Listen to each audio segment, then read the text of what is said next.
they need to be recognised. But in Ireland's history, this was the breakout. Well, we're actually at the site of what's known locally as the hole in the wall. They came, they decided the prisoners were getting out. It's probably one of the most momentous jailbreaks in the history of Ireland, I think. Even to the present day, the numbers over 100 prisoners getting out. Just once again, the Aiken's men proved what they were. They were a talented armed force, amateurs who became total professionals. Frank Monaghan, my name. My father, Eiver Monaghan. He was one of the two men here at this here. Okay. So they were involved in actually getting the mine put in place? Yeah. I'm the son of John McCoy, and John McCoy was one of the organisers of the escape. Look at the 40 people in the party, the raiding party, and 106 people escaped. I'm Rory O'Hanrahan. I'm from Carrickmacross now, originally from Mulligan. My father was one of those he was on the executive of the 4th Northern Division with Frank Aiken, and he was one of those who escaped through the hole in the wall. My name is Frank Aiken, and I'm the son of Frank Aiken, after whom the Aiken Barracks is named, and who took it over on behalf of the Free State, against whom he later fought, which is an irony, but that happened in 1922. After Sir Henry Wilson was shot dead in London, the British insisted that the Irish government send their army into the Four Courts and get the Republican executive out of it.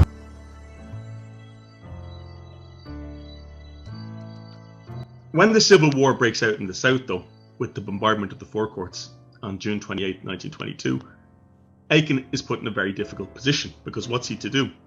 The army he wants is to cooperate and to attack basically into Northern Ireland, to destabilise Northern Ireland. Instead, they're fighting each other.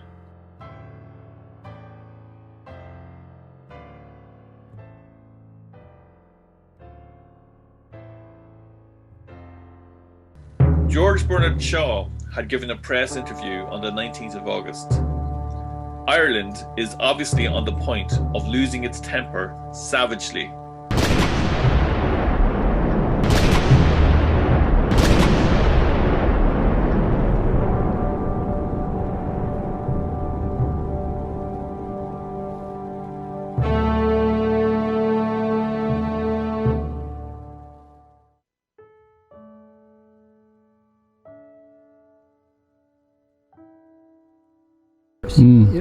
That was a horrible event, but it was ordered through the 4th Northern Division. I don't think he was there, but I'm only reading history.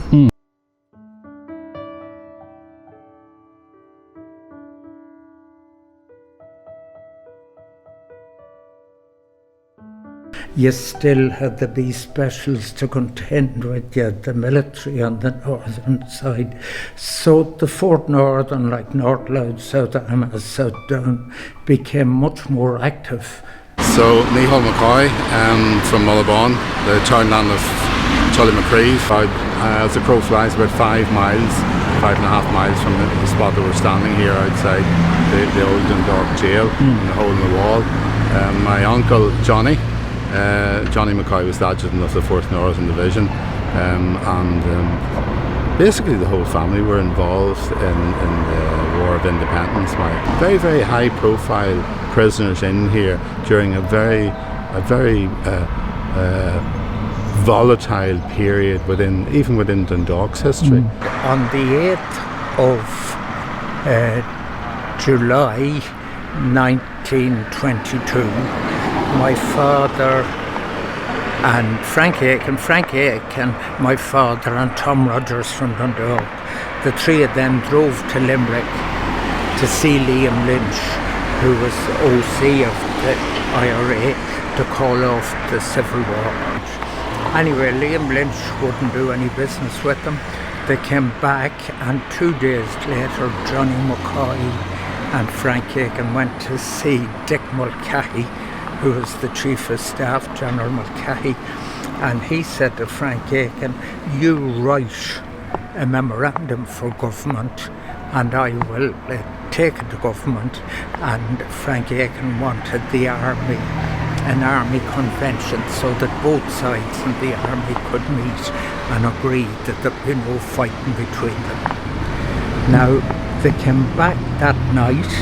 Johnny McCoy didn't come back to the barracks in Dundalk. He stayed in Dublin. But on his return to the barracks, he was arrested in the barracks and taken up here to the jail. But Frank Aiken came back, and in the middle of the night, Dan Hogan, who was the OC of the 5th Northern Division, he came over and arrested the people in the barracks, including Frank Aiken, and took the whole lot of them up here to the jail. That was about the 16th of July. So they were all landed into the jail, and Johnny McCoy came back from Dublin the next day, discovered what happened. He went out to Dungooley camp. He got in with a lot of the other volunteers who weren't arrested, and they agreed on the escape on the 27th of July.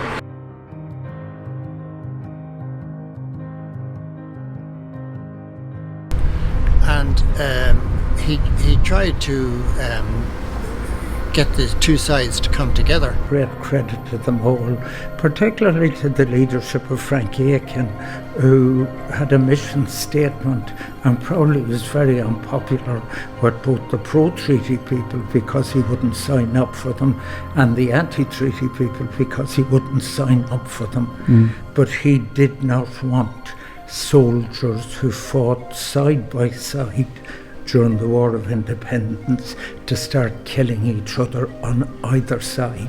The thing about Frank Aiken's position is he's the head of the 4th Northern Division of the IRA, and his position on the treaty is that he's not crazy about aspects of the treaty like the Oath of Allegiance and stuff like that, but his overriding concern, and those of most of his men, most of whom came from the northern side of the border, from South Down and South Armagh areas, was the ending of partition and the unification of Ireland.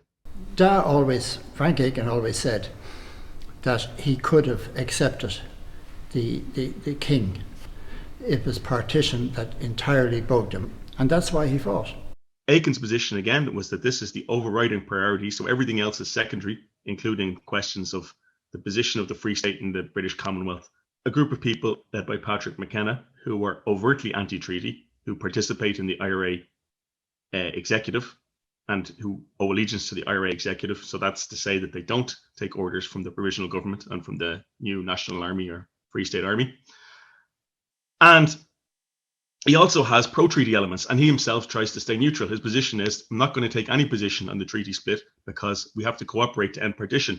That after they take over Dundalk Barracks in April 22, they're getting paid and armed by the provisional government, by the pro-treaty government, led by Michael Collins.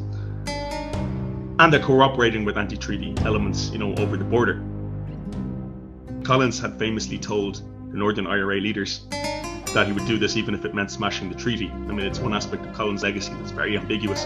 Frank Aiken was OC of a division, and he was the one man who had a mission once the treaty was signed. He did not want soldiers who were in the Free State Army to shoot the people who took the Republican side.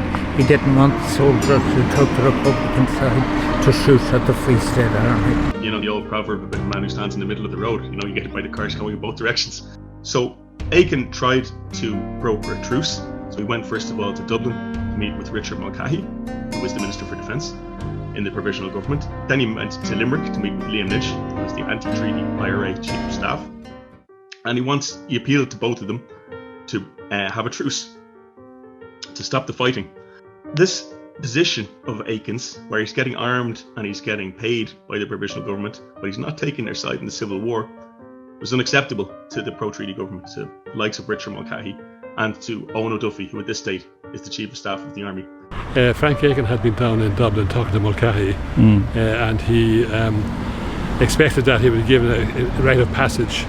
And he came back up to Dundalk, and Dad had been in charge of the battalion in Dundalk at this stage.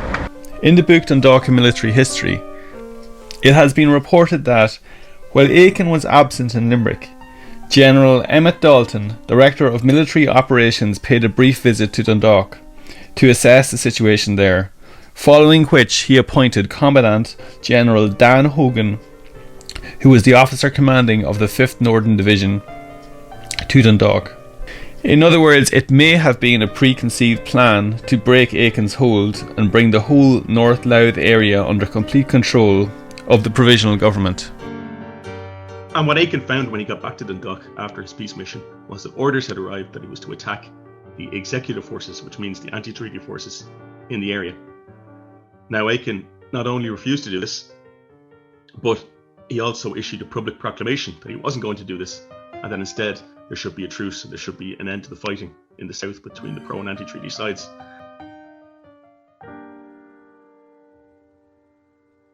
When the barracks was taken over by the 5th Northern, well, it was taken over, and the people in there, the men in there, were taken and put in here. It looks very strongly like Owen O'Duffy, who had issued these orders, then may have issued an order for Aiken's arrest. Owen O'Duffy is trying to force Frank Aiken's hand to make North Louth pro-treaty. Although the paper trail is not quite there. But certainly what happened is Dan Hogan, who was a very close associate of Owen O'Duffy, who had been his vice commander of the Monaghan Brigade before the truce, who was now the commander of the 5th Northern Division, which was pro-treaty in its orientation. They arrived in Dundalk unannounced, and according to Aiken's own account, he awoke with 2 Thompson guns at his nose, and his men, all 300 of them, were arrested. In the headlines, there's brilliant victory for the National Army and so on. And he talks about, as you mentioned, Marcus, the officers concerned were drunk and so on. But that's a kind of a slur, because what that is the officers who opened the gates apparently for Hogan, for him to take over Dundalk Barracks, you know, they were apparently sympathisers to the pro-treaty side, and they let Hogan in. And some of them were given an opportunity to change sides, if you will, to come over to the pro-treaty side. Some of them did. Most of them didn't, and they were imprisoned in Dundalk Jail and Dundalk Barracks. And Aiken himself, of course, was housed in Dundalk Jail. Dan Hogan is one of the few IRA officers who was actually a commander in an area where he's not from, which is fairly unusual in the IRA because it's a very localised organisation. Dan Hogan was from County Tipperary. He was the brother, actually, of Martin Hogan, who was killed as a player on Bloody Sunday in Croke Park, shot by the RIC, or the Black and Tans. O'Duffy and Hogan were well regarded by GHQ, by the Central Authority of the IRA, by Michael Collins and Richard Mulcahy. So, you know, Hogan is ideologically, I'd say, kind of identical to Frank Aiken. He's the same, you know, he wants his priority is ending partition. He's a militant Republican and so on.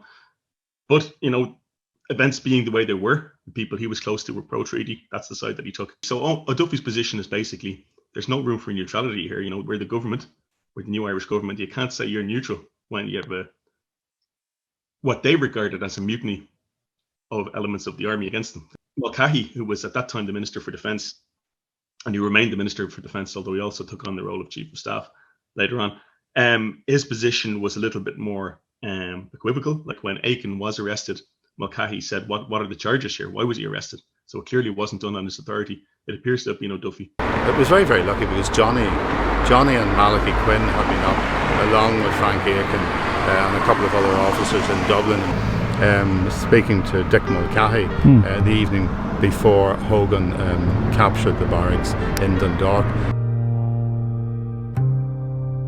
And Johnny and Malachy decided to stay overnight, fortunately.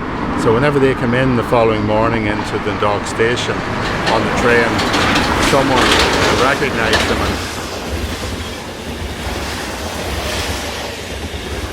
and pro-treaty troops were looking for them. So they were able to kind of skip around the back, and then they made their way back out into Dungooly.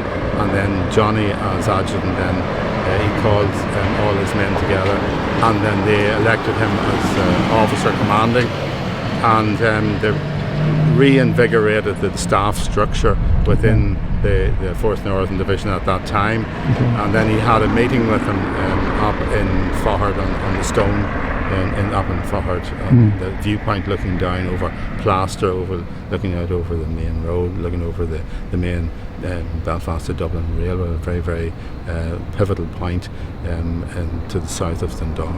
The 4th Northern Division, particularly in the Civil War, they were much more active than they would have liked to be themselves. And I suppose they can thank Dan Hogan for that, for arresting them and bringing them up here.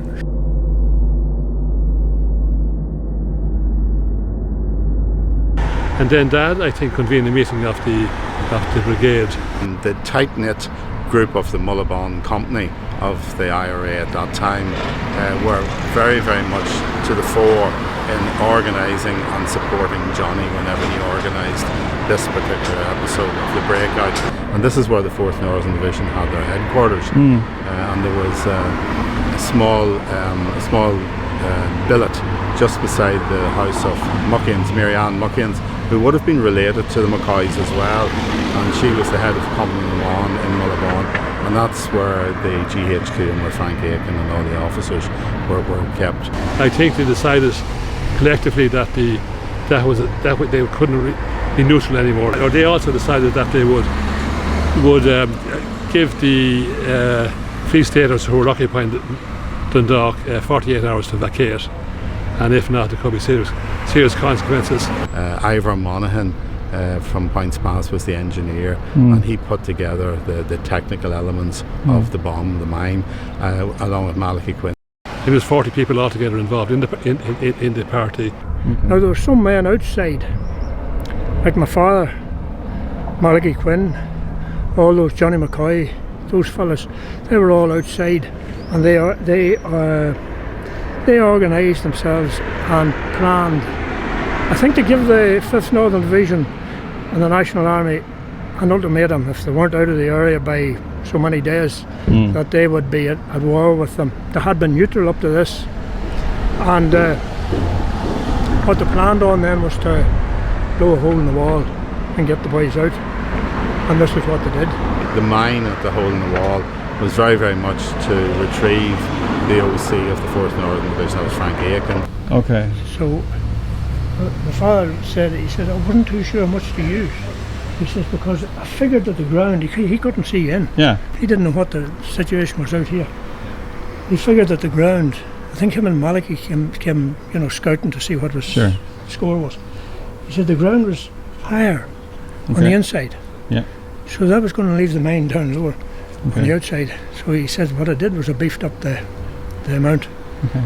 And it turned out it was 2 20-pound packs of cheddar. They referred to it as cheddar. And this is what they used on that.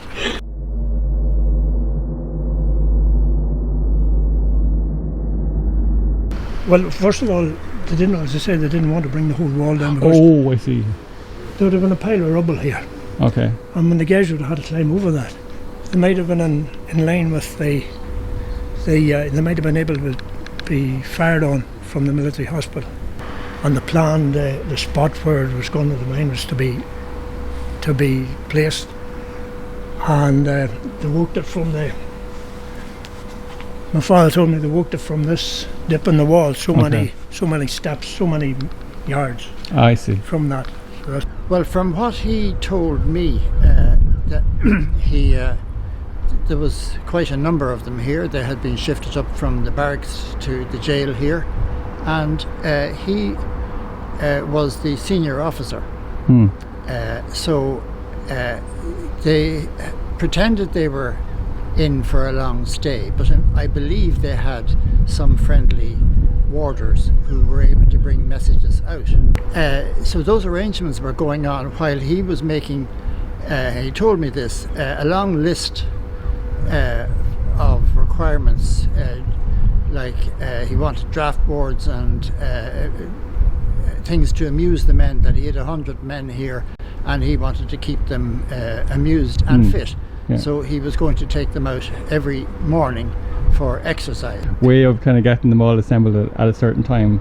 And it was also a way of kind of making the head warden of the prison to allay his fears that the Aiken's division were going to behave like civilized people when they weren't. They had no intention. They were planning ahead. The mine at the hole in the wall was very, very much to retrieve the OC of the 4th Northern Division. That was Frank Aiken.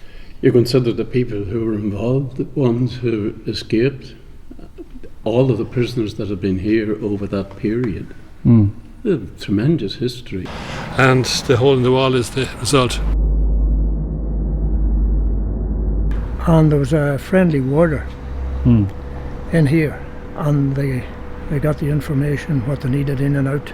You know, they had an informer inside. There was a priest came in to visit the prisoners. Yeah.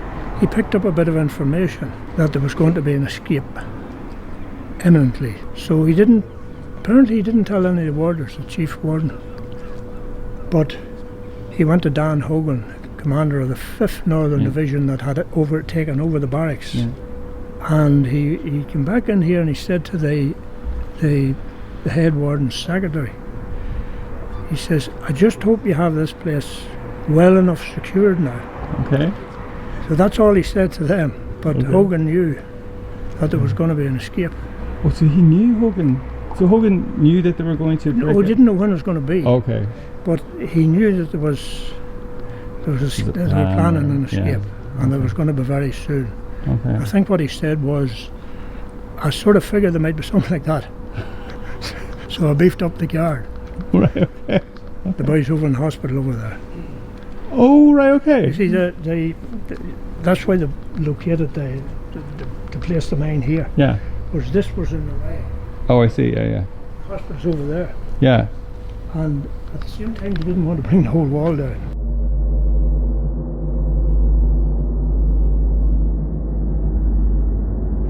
On the day then, it wasn't unusual when he took the men out to exercise just here in behind the curved wall. Yeah.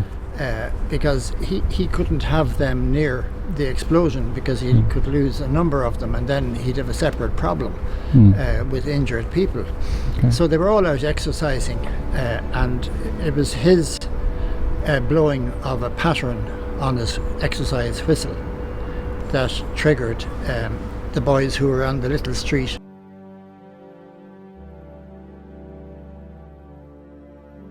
Inside the barracks, it was agreed that at 7 a.m. in the morning on 27th of July 1922 that this bomb would go off. And I think Eiver Monaghan and Malachy Quinn were the people who physically laid the explosives. But on the morning of the bomb, at 7 o'clock in the morning after breakfast, they used to go out to the recreation yard here, which is very, very small. Yeah. And they didn't want the bomb to go off when they were in it. So what happened was Frank Aiken said at breakfast, I want to address you this morning before you go out. So he stood up and he told them, I expect we're going to be in here for a long time, and what I want you to do when you're in here is to study and to improve your knowledge. And the fact that there was 2 soldiers appeared down here, there was a 30-man military guard in the prison hospital, as well as the warders. But these were, an armed guard, the military guard, and they were in the prison hospital over the other side there. But nobody seemed to know where they came from. But there was 2 soldiers appeared here just as they were fitting up the mine. Okay. And they opened up on the 2 fellas here.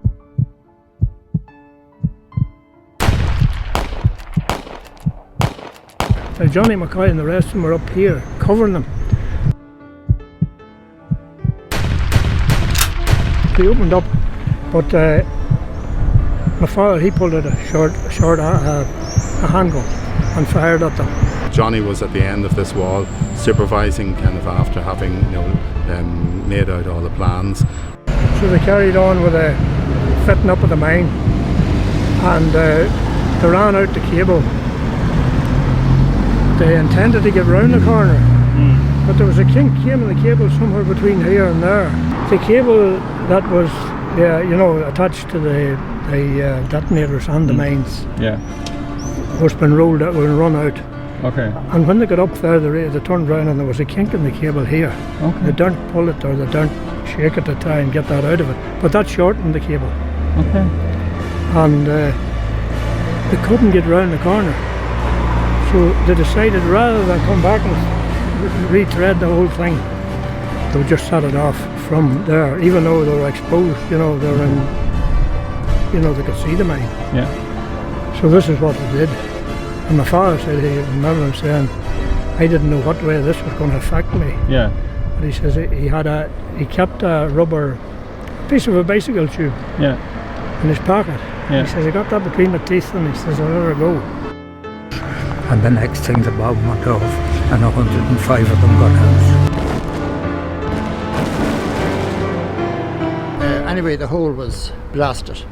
And I think they threw some hand grenades over the wall as well. Grenades were thrown in. Okay. With the pins in, apparently. All the pins fired the grenades over there and stalled them. Okay. So they started getting out. They would have had taken a few minutes to clear the hole because it would only have damaged some of the stones. They would have had to prise some of them loose to make the hole big enough to escape through. Okay. 108 people, I gather, got out, and there was 36 more people who couldn't access. Was there a key thrown over a wall, and they were continued their incarceration. Yeah. So he did say that he had gone into the prison. Yeah. And he reckons he saved the life of one of the warders because one of his own men were wasting his time beating the head off this warder. Okay.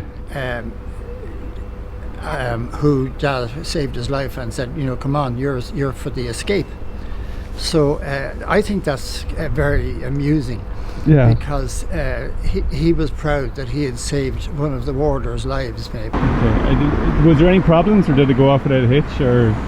No, it went off pretty smooth. Everything worked out kind of immaculately well. It's probably one of the most momentous jailbreaks in the history of Ireland, I think. Even to the present day, the numbers over 100 prisoners getting out. Very, very high profile prisoners in here during a very volatile period even within Dundalk's history.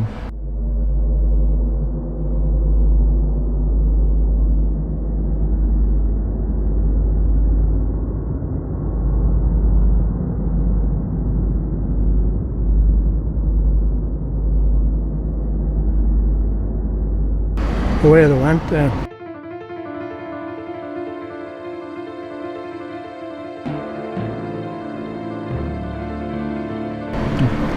There was 40 men altogether in the job, apparently. According to Johnny McCoy, there's about 40 men on it.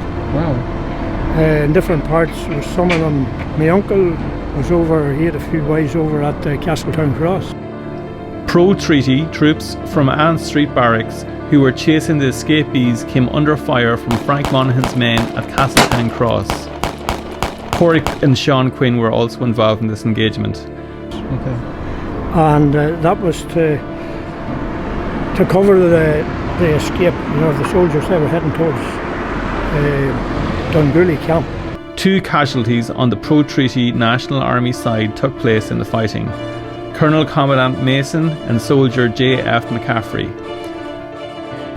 A telephone report from the barrack adjutant in Dundalk reported how a train was hijacked and driven onto the level crossing at Key Street, blocking the road by placing the train across the gates. Heavy fire also took place at Barrack Street Bridge, where numerous shots were fired by the 4th Northern Division on the pro-treaty National Army. Cars were ready a mile from the station, but they couldn't get them started. They said they caught about 50 of them. My father was lucky enough, he got away. And what's interesting is that one of the ones they captured was Johnny McCoy, who wasn't actually a prisoner in here at all. He was one of the ones that helped them to escape. In the retreat, Dad was arrested, and he spent the rest of the Civil War down in the Curragh, interned in the Curragh. Afterwards, Aiken, as we said, had tried to stay neutral, and that's no longer an option, so that's off the table now. One of the things that's interesting, though, about the attack on Dundalk is the amount of panic that it caused.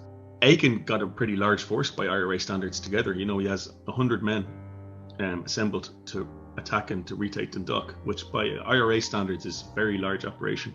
We have a pretty good account of it by Todd Andrews, who was sent up there by Ernie O'Malley. Ernie O'Malley, by that point, was the commander of the IRA's, anti-treaty IRA's Eastern Division.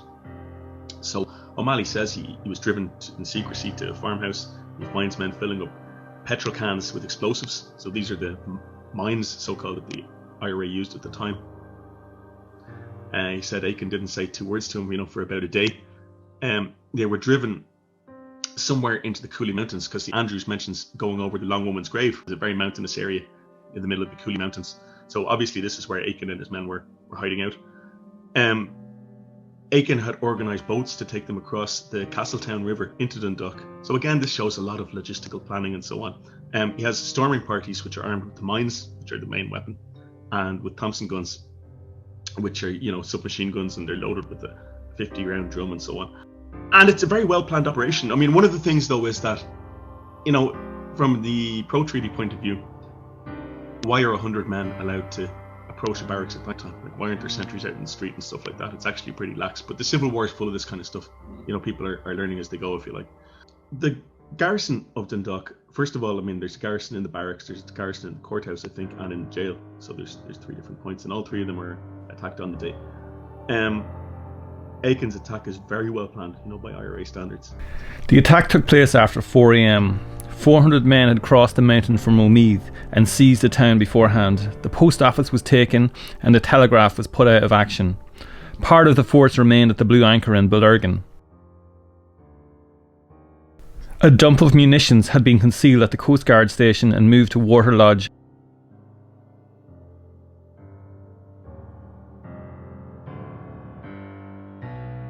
Aiken's headquarters was in Ravensdale, where he was directing operations.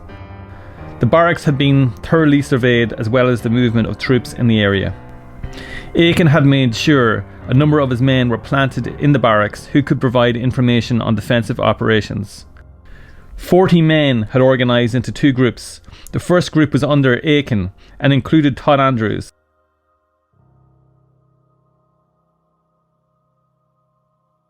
The second group was under Malachy Quinn, after John McCoy had been captured. My uncle, Mickey, would have been at the 14th of August, which is after the 27th of July. The retaking of the barracks would have been on the second group going in, as would have been a lot of the other people from Mullabon. And there are people like Johnny Grant, who would have been maybe about 100 yards from where Johnny McCoy and my father and my uncles were born.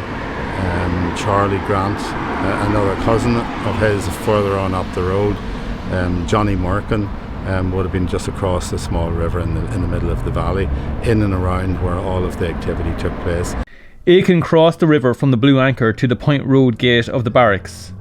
Malachy Quinn's group took up position at Barrack Street to attack through the main gate.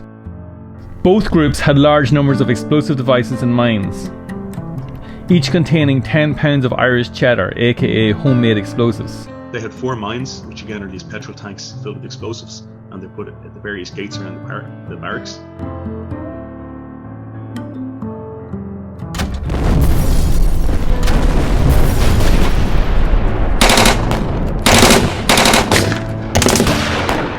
The storming parties, which are parties of 10 men each, they go in with, again, more mines and also with the Thompson guns. The remainder of the men with rifles are covering them.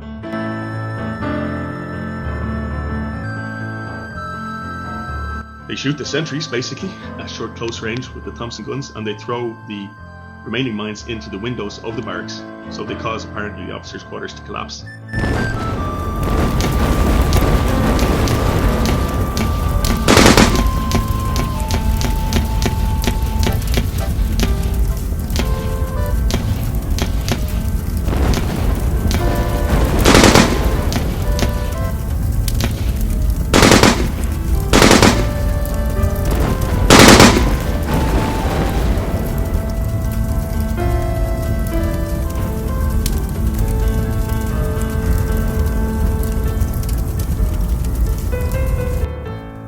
Aiken's group blew in the Point Road gate.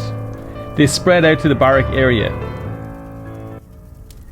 Explosions of bombs and mines were at officers' quarters, the hospital and ground floors of A and B blocks. Serious damage was inflicted on the premises as well as numerous injuries.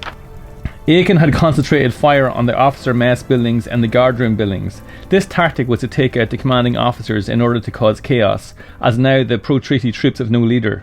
Hand grenades were thrown in and fired into the various barracks. He then attacked the guardroom area where rifles and ammunition would be stored.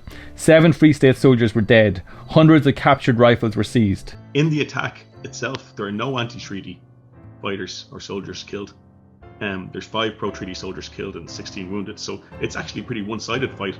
They're all taken prisoner and all their arms were seized. You know, this is a lot of weapons. This is 400 rifles, 1,000 rounds of ammunition, several machine guns. You don't want to use the word farcical, but kind of tragicomic kind of epilogue to it, because Patrick McKenna, who had been the overtly anti-treaty officer in Aiken's command, had taken an armoured car off the pro-treaty troops in another part of town, was driving triumphantly through the barrack gate when the one mine that hadn't exploded was still there at the main gate. And of course the anti-treatyites assumed that McKenna was a pro-treaty soldier with the armoured car, and they blew him up.